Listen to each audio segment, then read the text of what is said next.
परम पूज्य मुनिवर श्री नदोष शाह जी महाराज की।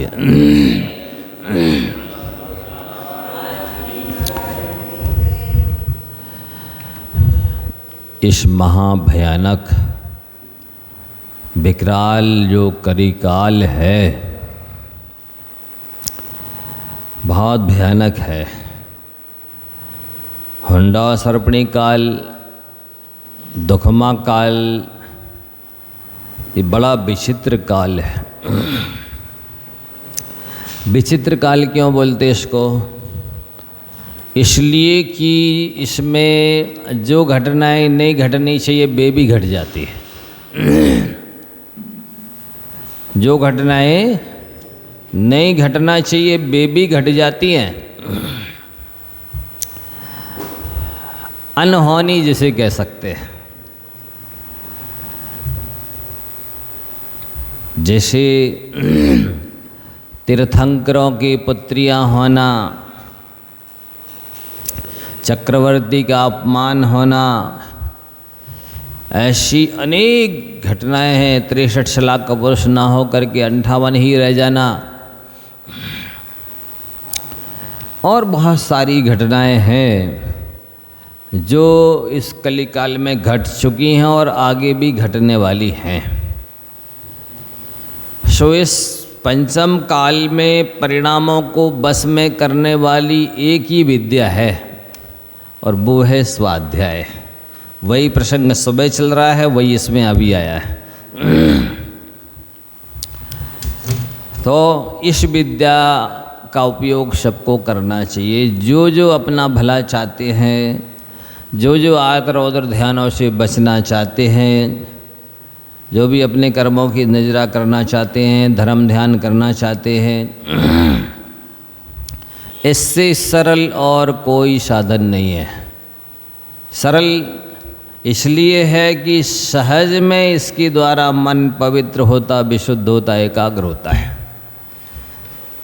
जो काम कठिन है वो इससे सरल हो जाता है। कठिन काम कौन सा है? कठिन काम है मन को पवित्र करना, मन को विशुद्ध बनाना, एकाग्र बनाना, कोमल बनाना। ये कठिन काम है। और स्वाध्याय को साधन बनाया जाए, निमित्त माध्यम बनाया जाए तो बिल्कुल सरल काम है। सबके लिए, साधुओं के लिए ही नहीं, देशवृत्तियों के लिए नहीं, असंयमियों के लिए भी है।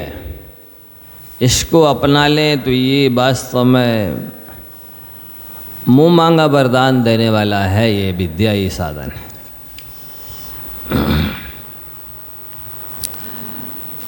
और क्या लिखा था कि अज्ञानी 2, 4, 5, 6, 7, 8 उपवास करने से जितनी विशुद्धि बढ़ाता है और कर्मों की निजरा करता है, उससे बहुगुणी विशुद्धि और निजरा भोजन करते हुए भी शास्त्र पढ़ने से होती है।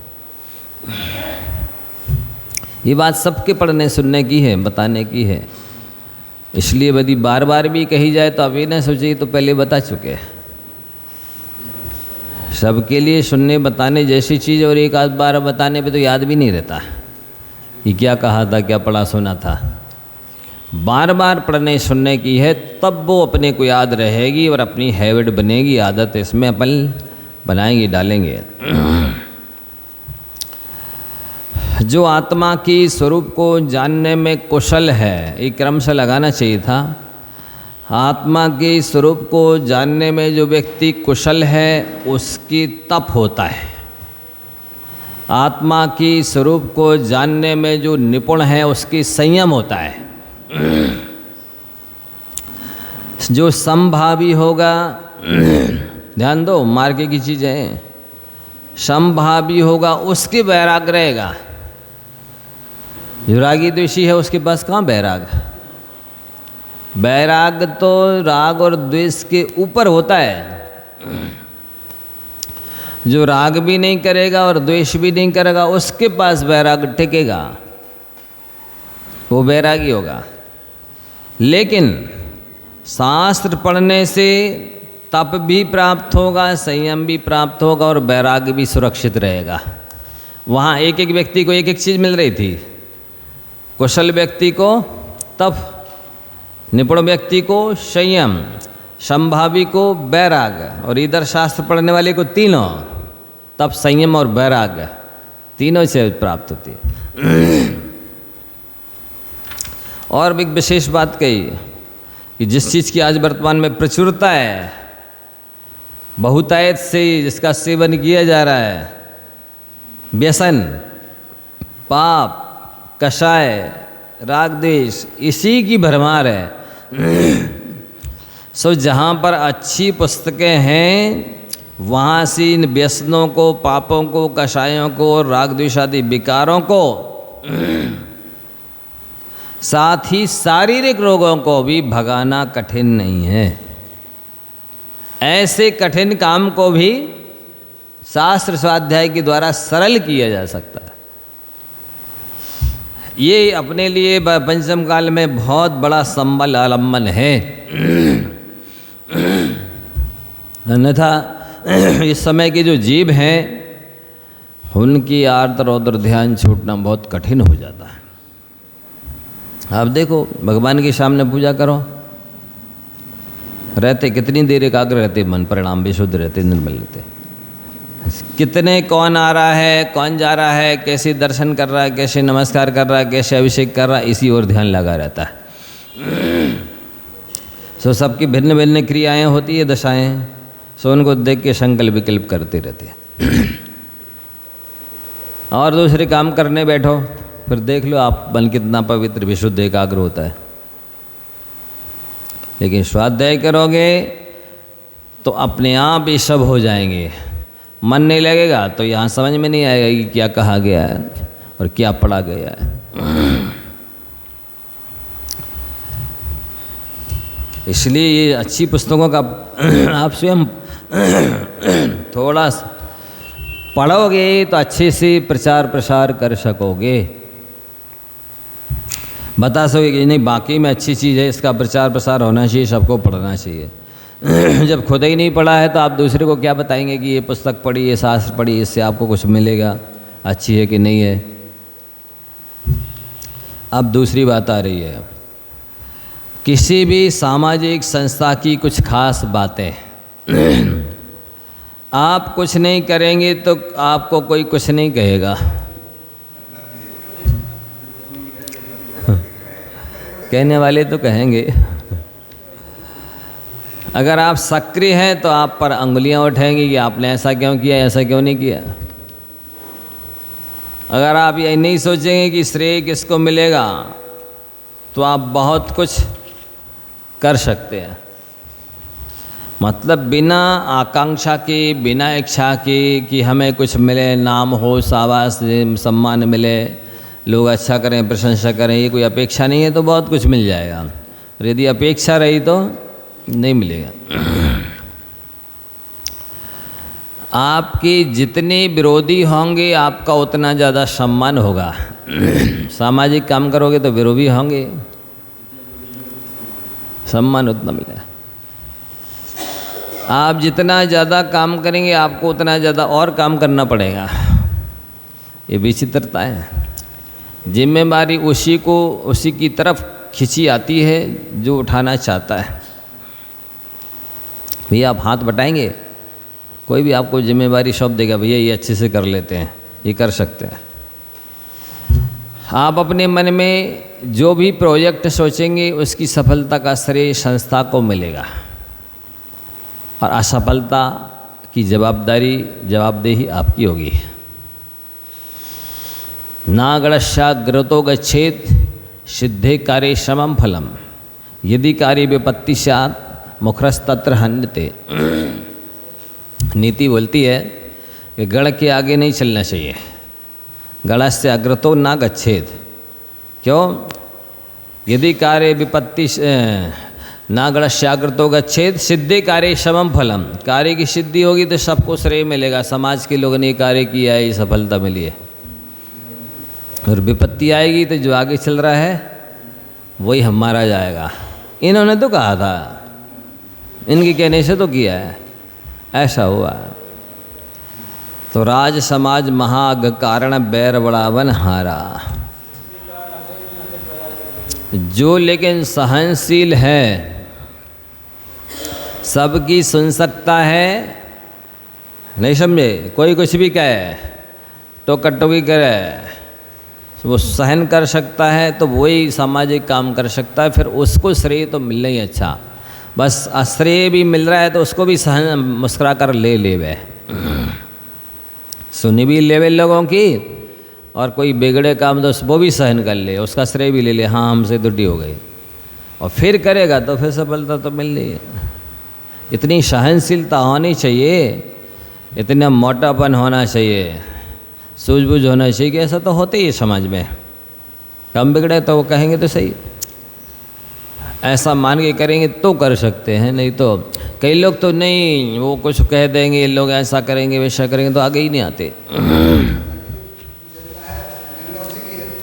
हाँ देखो ऐसा है, आपको ये बात तो ध्यान रखनी चाहिए, जब 96 लोग प्रशंसा करेंगे तो 4 की निंदा भी आपको सुननी चाहिए। ये न्याय नीति है, आप 96 की प्रशंसा सुनने तैयार हैं और 4 की भी निंदा सुनने तैयार नहीं है, गलत बात है, हैं? इतना तो होनी चाहिए। 96 लोगों की प्रशंसा सुन सकते हो, 96 लोगों के द्वारा सम्मान प्राप्त कर सकते हो, तो 4 की निंदा भी और 4 के कुछ थोड़ा बहुत कमेंट्स व्यंग्य भी होंगे तो वो भी सहना चाहिए। हम साधुओं के साथ भी ऐसे होता है, 100% लोग पक्ष में नहीं होते, समर्थक नहीं होते, 2-4 तो कुछ ना कुछ भी कहेंगे ही कि ऐसा नहीं, अरे महाराज जी कुछ बोलते नहीं हैं, यदि बोलते तो देखो ना समाज के ये सब अधूरे काम हो तो पूरे हो जाते। यदि महाराज जी कुछ बोलते तो कोई विधान दान हो जाता है, कितने सारे लोग लाभान्वित हो जाते हैं। महाराज कुछ बोलते ही नहीं, कुछ कराते ही नहीं है, ऐसे ही महाराज कुछ नहीं कराते, कुछ आदेश निर्देश नहीं देते समाज को। हाँ कराते, कोई शिविर लगाते, कितने सारे हजारों बच्चे आ जाते, विधान कराते, सारे सामान्य लोग भी जुड़ जाते, आ जाते, लाभान्वित हो जाते हैं। कुछ कराते तो ये जो अधूरे काम रोके पड़े भी सब हो जाते, महाराज कुछ बोलते ही नहीं है, तो कुछ ना कुछ तो कहेंगे। सो जो है ना, हम लोग तो पक्की पीट करके बैठे रहते हैं, करने व कराने जो कराते हैं उनकी भी टांग खींचते हैं, पक्के लगे ही रहते हैं। तो हमको पता है कि कौन क्या कहेगा और कौन क्या करेगा, बहुत सारा अनुभव लेके बैठे हैं, सब देख कर सुन करके सहन करके अनुभव करके बैठे हैं। सो जिसको जो अच्छा लगे सो कहो, हमें जो अच्छा लग रहा है वो हम कर रहे हैं। हमें पता है सब क्या स्थितियाँ हो रही हैं जगह जगह समाजों में और कमेटियों में, और कार्य कराने में क्या क्या करना पड़ता है, ये सब पता है मुझे।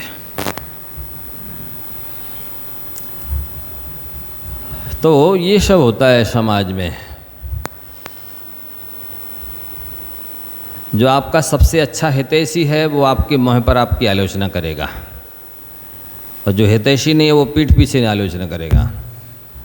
आपको प्रशंसा तब मिलेगी जब आप उसकी उपेक्षा करें।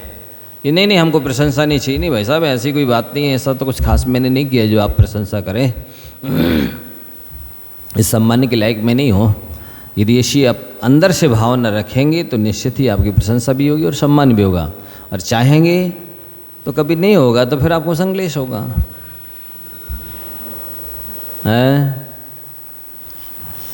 आप लोकप्रिय तब बनेंगे जब अपने साथियों को सराहेंगे। साथियों की सराहना, सहयोगी सहपाठियों की इत्यादियों की सराहना तो करनी चाहिए, जो सहकर्मी हैं, हेल्पर हैं, सबकी सराहना करनी चाहिए यथा योग। द्रव्य क्षेत्र काल भाव को देख करके उनके काम में उत्साह बढ़ाना चाहिए, कहा नहीं तुमने ठीक किया है, अच्छा किया है। आप कब सही थे कोई याद नहीं रखेगा, आप कब गलत थे सब याद रखेंगे। तो सही तो याद नहीं रहता है लोगों को, गुण तो नहीं दिखते हैं, गलत याद रहता है और अवगुण दिखते हैं। ये नेचर है, संसार का स्वभाव है ऐसा। निगेटिव विचारधारा, निगेटिव थिंकिंग प्राय 99% लोगों की है, तो ऐसा तो हो गई। आप जितना नियम मानकर चलेंगे आप पर उतना ज़्यादा नियम मनाने का दबाव बनाया जाएगा, होगा वो तो स्वाभाविक है। आपने जो नियम बनाए ना तो आपसे ही पलवाए जाएंगे पहले, बाकी पालें या न पालें ये तो उनके लिए ज़रूरी नहीं है, लेकिन आपके लिए तो ज़रूरी है ही।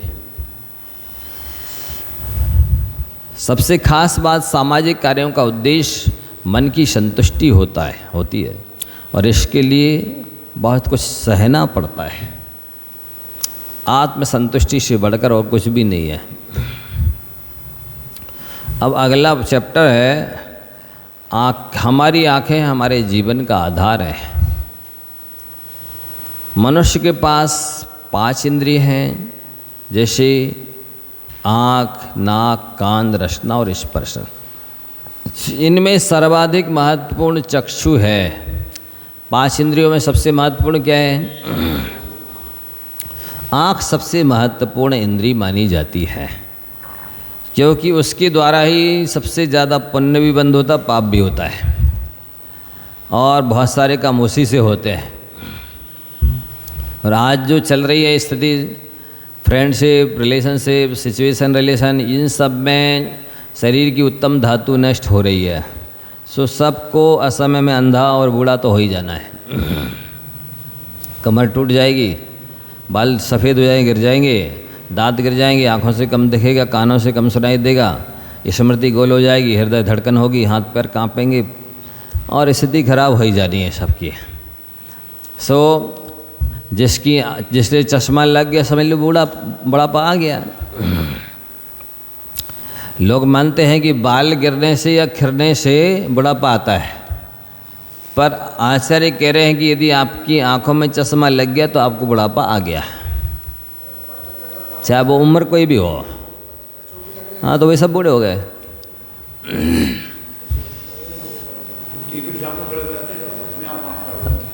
टीवी है, मोबाइल है, इस लाइट का भी प्रभाव पड़ता है। लाइट में पड़ने से भी आंखों पर प्रभाव तो पड़ता है। इनमें सर्वाधिक महत्वपूर्ण आँख है। आँख के अभाव में मनुष्य का जीवन अत्यधिक कठिन है। आँख से मनुष्य के स्वभाव का परिचय मिल जाता है। मनुष्य स्वभाव से कठोर, क्रोधी, नम्र, वात्सल्यपूर्ण तथा स्नेहमयी है। ये उसको संगति से इस टाइप के गुण आ जाते स्वभाव से, जैसे लोगों के साथ रहता है वैसे गुण आ जाता है। यह उसकी दृष्टि से झलक जाता है। मनुष्य 2 प्रकार के कर्म करता है, शुभ कर्म यानी पुण्य कर्म और पाप कर्म यानी अशुभ कर्म। आँखें मनुष्य के लिए वरदान है। आँखें क्या है? मनुष्य के लिए वरदान है। उसके माध्यम से मनुष्य पुण्य एवं पाप कर्म का बंध करता है।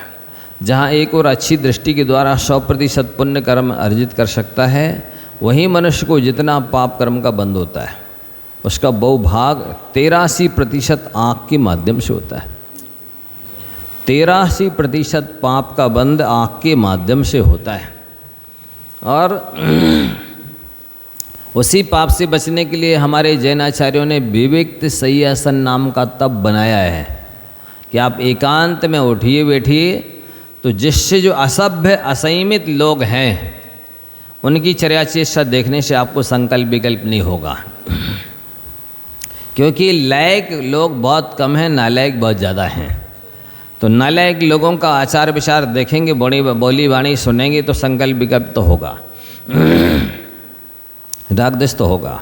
उससे बचना चाहते हो तो एकांत में बैठो, उठो, एकांत में रहो, अन्यथा ये 83% पाप का बंध आँखों के माध्यम से तो होने वाला पक्का है, निश्चित है। शेष लगभग 17% पाप कर्म अन्य शेष 4 इंद्रियों से होता है। अकेले एक इंद्रिय से 83% और 4 इंद्रिय से 17%। कान, नाक, रसना और स्पर्शन के माध्यम से 17%। मनुष्य आँख के माध्यम से ही अपने लक्ष्य को प्राप्त कर पाता है। जिनवाणी के पाठन में आँखों का योगदान महत्वपूर्ण है। ज्ञानार्जन के लिए आँखें आवश्यक हैं। अब जीवन में आँखों की देखभाल करना आवश्यक है, पर प्राय लोग आँखों से जितना काम लेते हैं, जितनी महत्वपूर्ण वो हैं, उसकी उतनी सुरक्षा नहीं करता। अब देखना, वो पढ़ने बैठेगा तो जहाँ से उजाला आ रहा है वो उसी साइड मुँह करेगा, पीछे से उजाला आना चाहिए। पुस्तक की सिचुएशन ऐसी होनी चाहिए जैसी ये रखी है, टेढ़ी हो, और जितने अक्षर हैं छोटे बड़े उस हिसाब का प्रकाश होना चाहिए। गर्दन सीधी हो, कमर सीधी हो।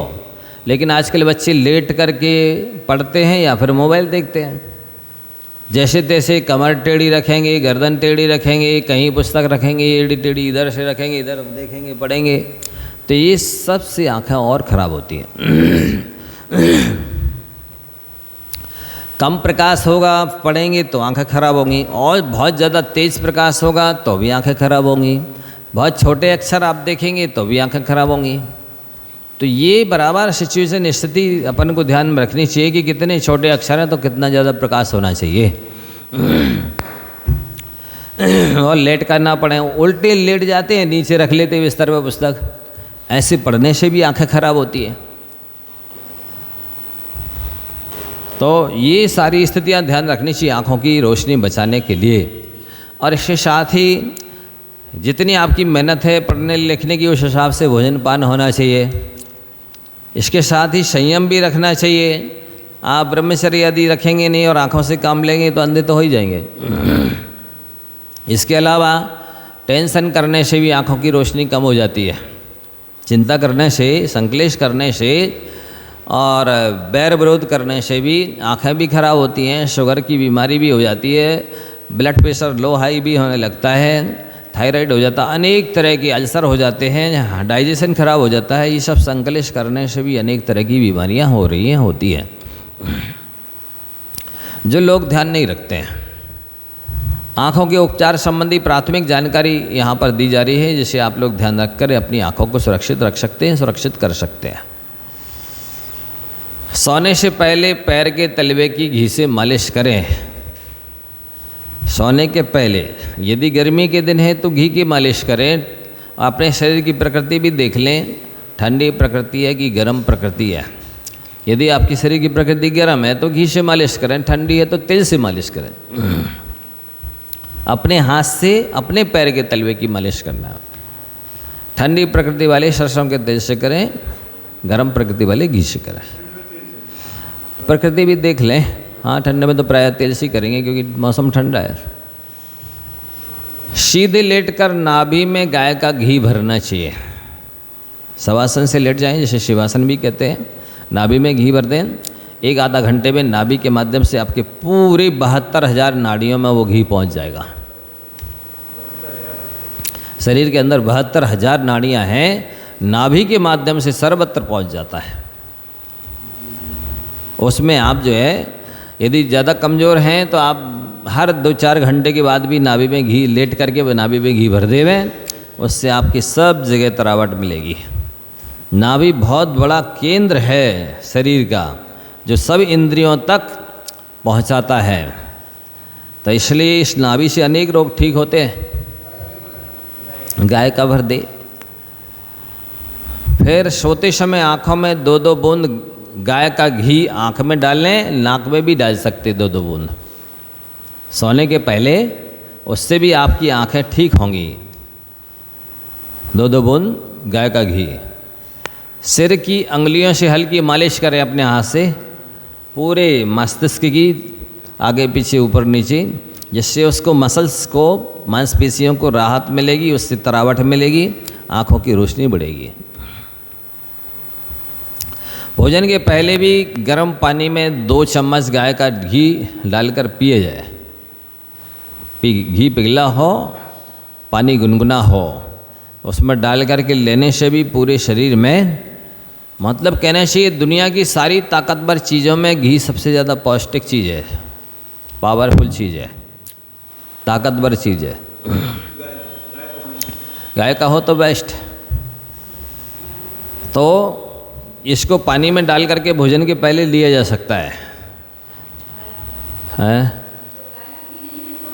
गाय का नहीं है तो भैंस ही क्या सही, और क्या करेंगे।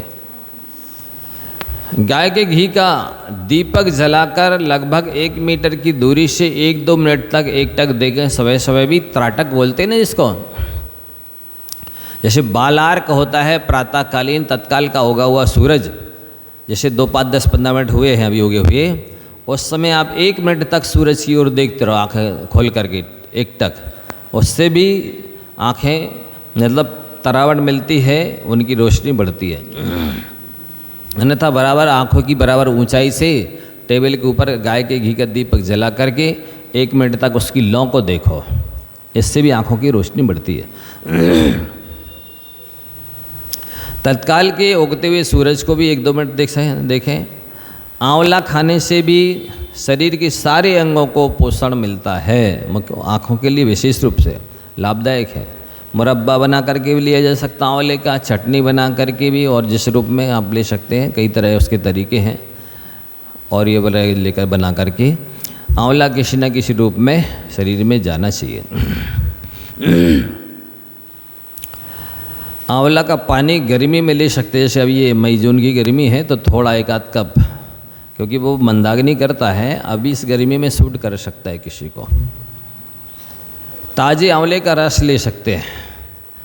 मोबाइल लैपटॉप पर काम करते समय प्रति घंटा में थोड़ा आराम दें, मतलब हर 1 घंटे में 10 मिनट अपनी आंखें बंद रखें, अथवा त्राटक उसकी जो एक्सरसाइज है, जैसे सीधे बैठ करके पहले आँख से इस कोने को देखना, फिर इस कोने को देखना, फिर नीचे वाले कोने को देखना, फिर इस नीचे वाले कोने को देखना, फिर आजू बाजू में देखना, फिर ऊपर नीचे देखना, फिर चारों ओर घुमाना, इस साइड घुमाना।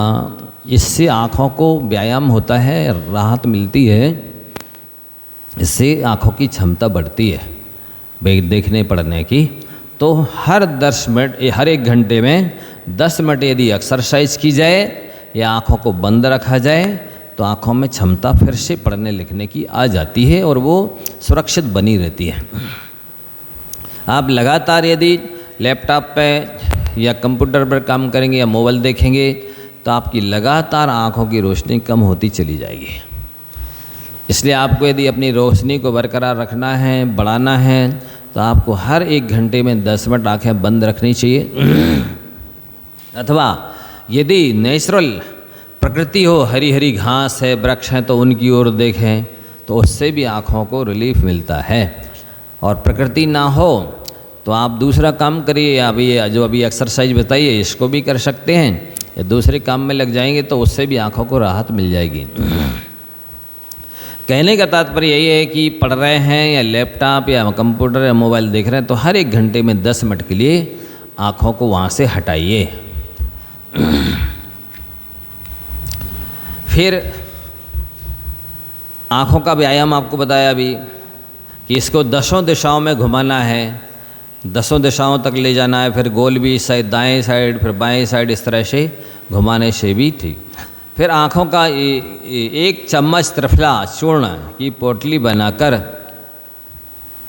एक बेतिया लंबा चौड़ा कपड़ा हो और उसमें 1 चम्मच त्रिफला रखिए, उसकी एक पोटली सी बांध करके, और कोई मिट्टी का बर्तन हो, अब जितने लोगों को धोना है, कम से तो आई कप आते हैं ना, उसके 2-4 कप भर जाएं, उससे आप आँखें धो सके इतना पानी डाल लो जितने लोगों को धोना है, उस हिसाब से त्रिफला डालें, उस हिसाब से पानी डालें। शाम को भिगो दिया, सुबह उस ठंडे पानी से आँखों को धोया जाए तो वो भी आँख लाभदायक है। त्रिफला, हर बहेरा आंवला।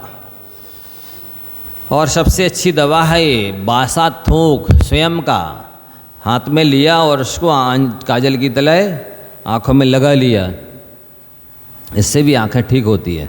बासा थूक तो बहुत ही गुणकारी है आँखों के लिए।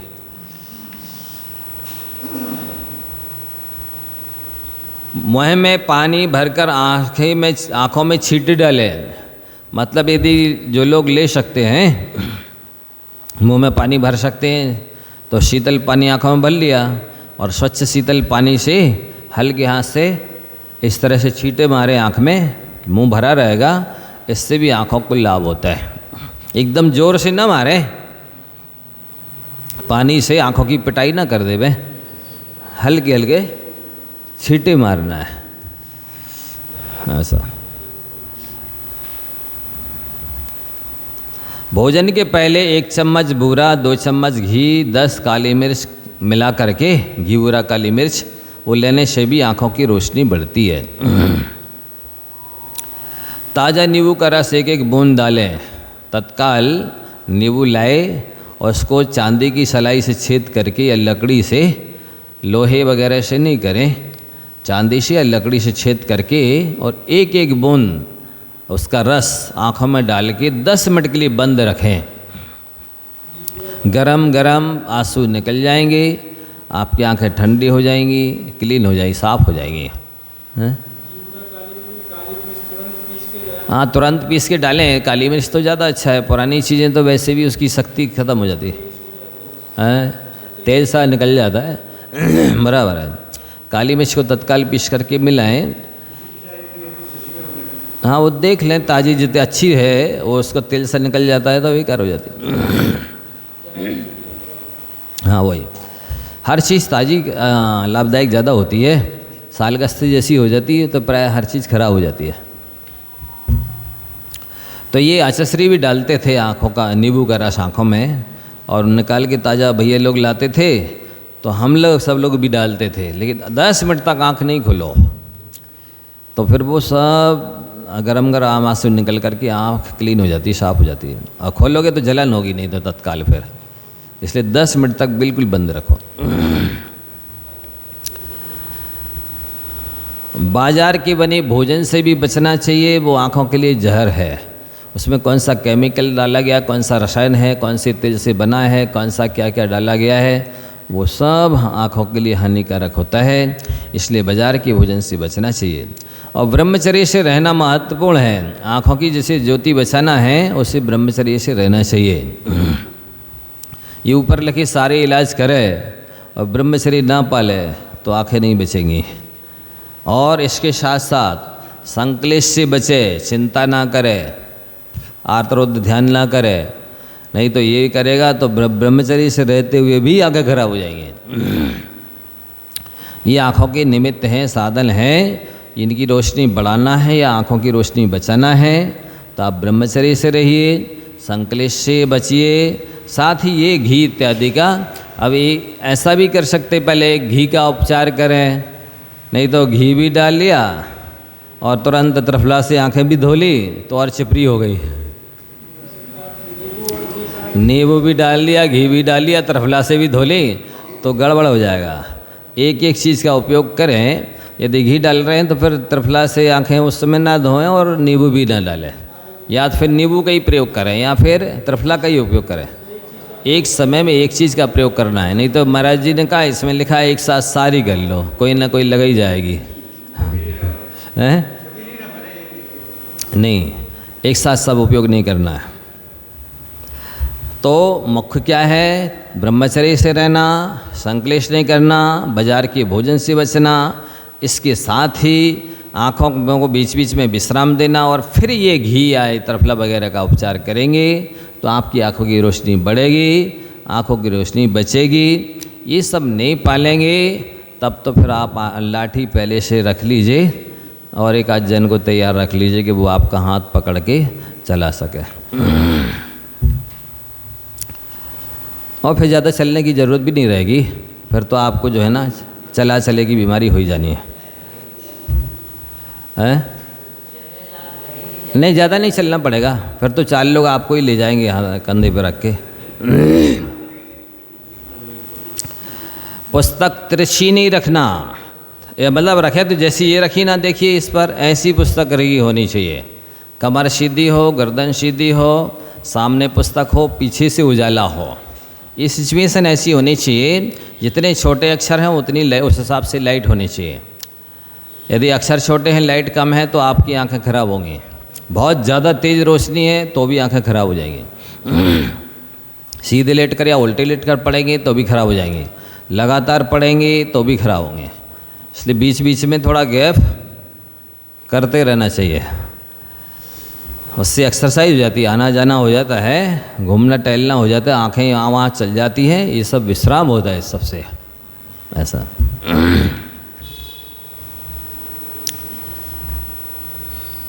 तिरछी टिका कर रखें। पुस्तक को अधिक पास भी नहीं लगाना, आँखों से सटा के भी नहीं पढ़ना और बहुत दूर रख करके भी नहीं पढ़ना है। उसकी बराबर स्थिति हमारी पोजीशन होनी चाहिए, और ज़्यादा छोटे अक्षर भी ना पढ़ें। पढ़ते समय उजाला पीछे से अथवा बगल से आए, लेट कर ना पढ़ें। तेज लाइट एवं ज़्यादा मंद लाइट में ना पढ़ें। संक्लिष्ट नहीं करना है, अधिक सोचना, आत्म ध्यान भी नहीं करना है। ज़्यादा सोचने से भी आंखें खराब होती हैं। पुण्य कमाने वाले कार्य करें, जैसे दूसरों को आँख की औषधि बांटना है, आई कप देना है, आई ड्रॉप देना है, त्रिफला देना है, आँखों के लिए घी देना है। जितने साधन हैं जिससे आँखें ठीक रह सकती हैं और स्वास्थ्य ठीक रह सकता है, उस तरह की औषधि दान इत्यादि परोपकार के कार्य पुण्य बढ़ाने वाले भी करने चाहिए। मोबाइल, लैपटॉप, टीवी का कम से कम उपयोग करें।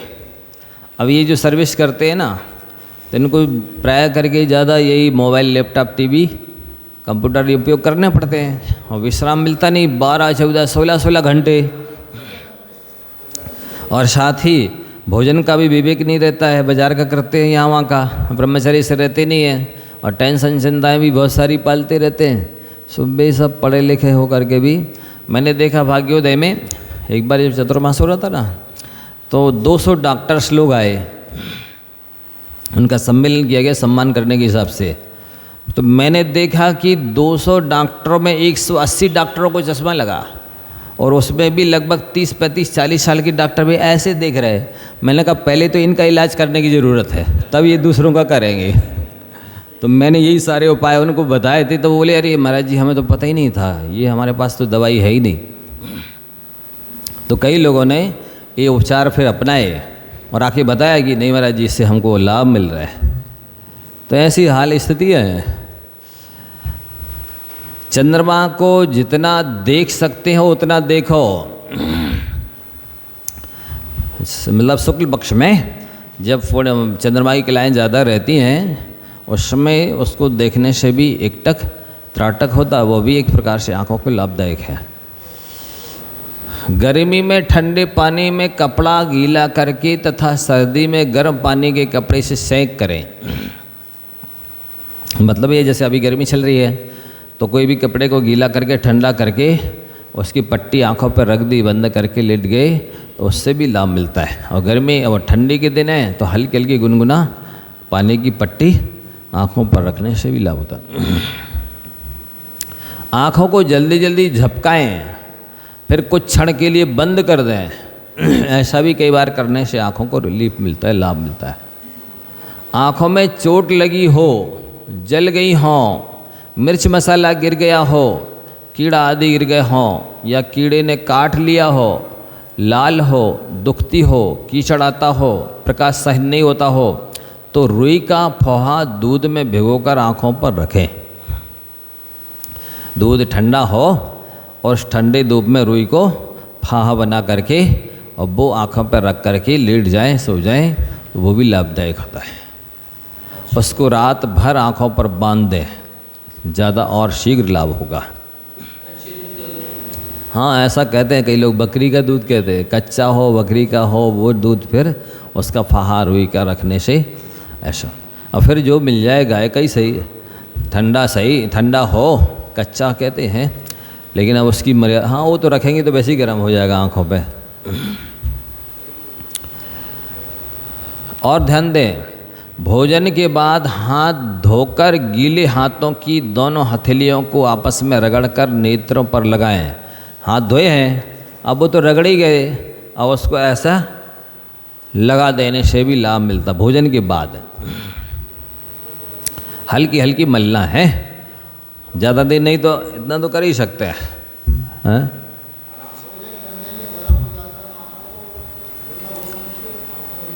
हाँ, वही ऐसे किया करो तो चश्मा उतर जाए जिससे।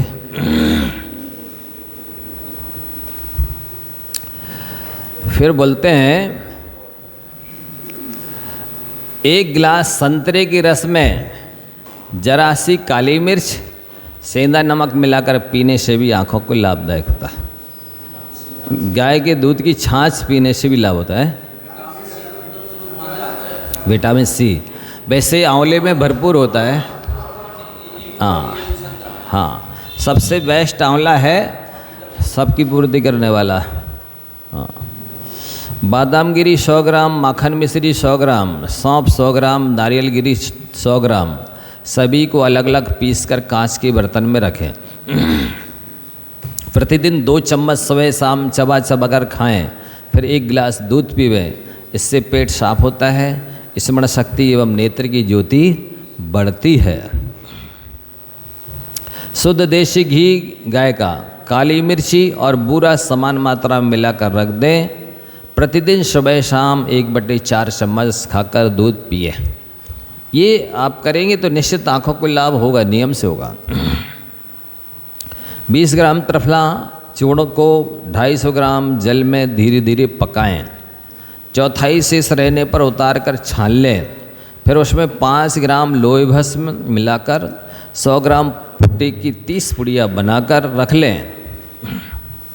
उसमें से 1 पुड़िया प्रतिदिन 2 चम्मच देसी घी, 2 चम्मच चीनी मिलाकर खावें। नेत्र ज्योति शीघ्र बढ़ जाती है। कम से कम 2-3 माह तक लेते रहें, इससे अंधे भी देखने लगते हैं। करके देखिए। अब वो कह रहे अब नहीं हो सकता इस उम्र में। आँखों को हथेलियों से ढककर अंधेरा करके या कमरे को बंद करके अंधेरा कर लें, उसे देखें। मतलब डार्कनेस देखने से भी ज़्यादा देर नहीं देखते रहें, घंटों, 1 मिनट 2 मिनट देखना। प्रति घंटे में 5 मिनट ऐसा करने से आँखों को आराम मिलता है। इससे मोतियाबिंद नहीं होता। मतलब हर घंटे में 5 मिनट आप अंधेरे में चले जाएं या अंधेरा कर लें अथवा हथेली रख लें 5 मिनट के लिए, तो आपको लाभ मिलेगा। उगते हुए सूर्य को देखना, ये भी 2-5 मिनट। प्रातःकाल उठते ही कायोत्सर्ग करके अर्थात 9 बार नमोकार पढ़कर हाथ धोकर मोह की लार आँखों में लगावें। यह भी बासा थूक बताए ना। 4-6 माह में चश्मा का नंबर कम हो जाता है क्या? असल में हम लोग हथेली पर आम जमाना चाहते हैं। आज ही प्रयोग किया और आज ही देखेंगे आप दिख रहा कि नहीं ज़्यादा? नहीं, कुछ लाभ तो हो ही नहीं रहा। छोड़ो चलो बंद करो। जा वाणी की